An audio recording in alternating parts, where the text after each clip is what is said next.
Actually మేము ఒక low budget film తీస్తున్నాము.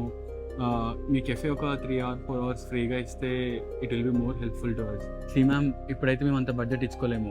ఒకవేళ మూవీ హిట్ అయ్యి మంచి డబ్బులు వచ్చినాయి అనుకో, will pay you extra. But ఒక్కసారికి ఒప్పుకోండి మ్యామ్ ప్లీజ్. ఇప్పుడు ఫుడ్ ఎంతమందికి? గురువు ముందు నువ్వు తిన్నావా? నేను తింటలే కానీ మీరు చెప్పండి. ఓకే, 25 వెజ్ 20 నాన్ వెజ్ అంతే కదా? సరే, నేను తీసుకొస్తా. బాబు 2 hours అన్నారు కదా, ఇంకేం చేస్తున్నారు? వెళ్ళలేదా?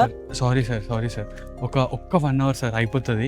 మీరు ఇప్పుడు ఏమన్నా సెట్ మొత్తం డిస్టర్బ్ అయిపోతుంది సార్, ప్లీజ్ సార్. నాకు తెలిసి ఆల్మోస్ట్ అయిపోవచ్చింది. ఒక్క 1 hour sir please. Hello bro, payment రాలేదు బ్రో. ఇంకా షూట్ అప్పుడు ఏం ఫోన్ చేస్తారు? అలా ఏం లేదు సార్. మ్యాక్స్ ఈరోజు రేపు అయ్యేటట్టు చూస్తాం పేమెంట్స్. నేను ఒకసారి మాట్లాడతా సార్ ప్రొడ్యూసర్ తోటి. Sorry for the delay sir. Max అయిపోతుంది సార్. సార్ ఇది పేమెంట్స్ అంట, యాక్టర్స్ కాల్ చేస్తున్నారు. ఇప్పుడు బడ్జెట్ ఏం లేవు వంశీ, ఏదో ఒకటి మేనేజ్ చేసే, సరేనా? Okay sir, okay.